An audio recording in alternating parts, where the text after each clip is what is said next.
গরম পড়তে শুরু করেছে, আর এই গরমে সবচেয়ে উপকারী টক দই। আজ তোমাদের সাথে টক দই রেসিপি শেয়ার করব। টক দই সহজেই বাড়িতে বানিয়ে নিতে পারবে, আর এই টক দই দিয়ে তোমরা চাইলে দই লস্যিও করে নিতে পারবে। কথা না বাড়িয়ে চলো রেসিপিটা শুরু করি।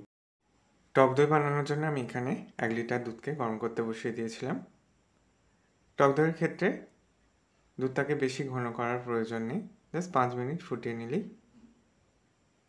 হয়ে যাবে। এখানে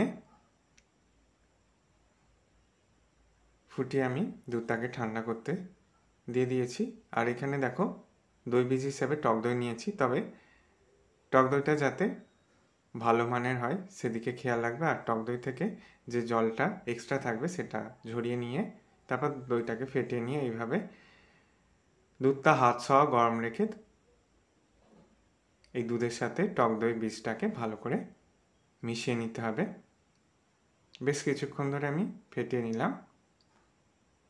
এরপর এখানে আমি এরকম ছোট বাটি নিয়েছি, বাটির মধ্যে সমানভাবে দইয়ের মিশ্রণটাকে দিয়ে দিয়েছি।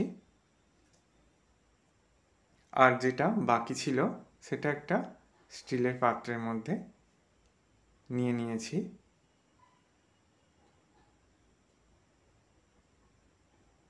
এরপর এটাকে ঢাকা দিয়ে আমি 8 ঘন্টা মতো গরম অবস্থায় রেখে দেব।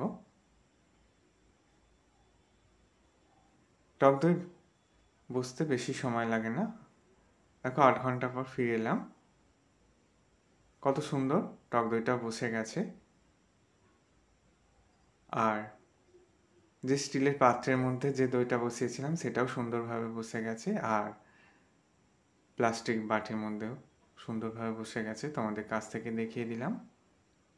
এইভাবে সহজেই বাড়িতে তোমরাও টক দই বানিয়ে নিতে পারবে। আশা করি রেসিপিটা তোমাদের ভালো লাগবে। ভালো লাগলে বন্ধুদের মধ্যে অনেক শেয়ার করো, লাইক কমেন্ট করতে ভুলো না। সকলে সাবধানে সুস্থ থেকো। সকলকে ধন্যবাদ।